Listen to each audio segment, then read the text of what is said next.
جناب جابر بن عبداللہ انصاری بیان کرتے ہیں کہ ہم نے حجۃ الوداع میں رسول اللہ صلی اللہ علیہ وآلہ وسلم کے ساتھ حج کیا۔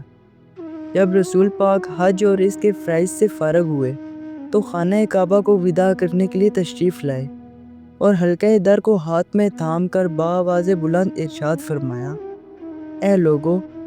اس آواز کو سنتے ہی سارے لوگ مسجد حرام اور بازار میں تھے جمع ہو گئے۔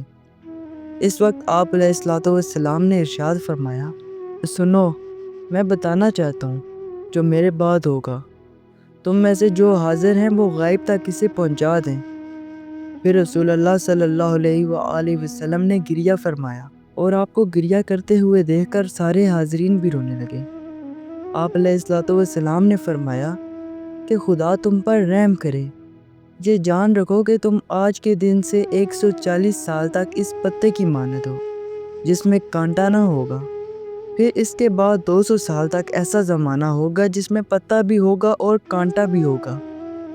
پھر اس کے بعد فقط کانٹا ہوگا، پتا نہیں ہوگا، یہاں تک کہ اس زمانے میں سلطان جابر، بخیل سرمایہ دار، دنیا پرست عالم، جھوٹے فقیر، فاسق و فاجر بوڑھے، بے حیا لڑکے اور احمد عورتوں کے علاوہ لوگ نظر نہیں آئیں گے۔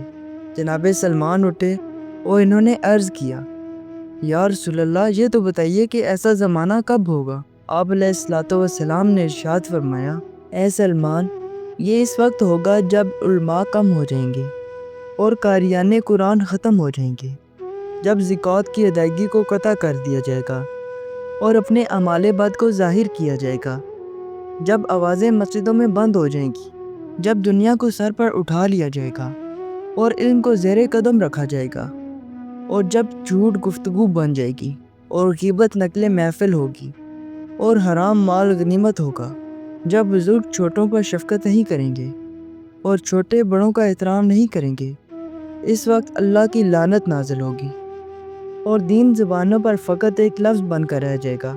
جب یہ خصلتیں پیدا ہو جائیں تو سرخ آندھی، مسخ ہونے یا آسمان سے سنگباری کی توقع رکھنا، اور میرے اس کلام کی تصدیق کتاب خدا میں موجود ہے۔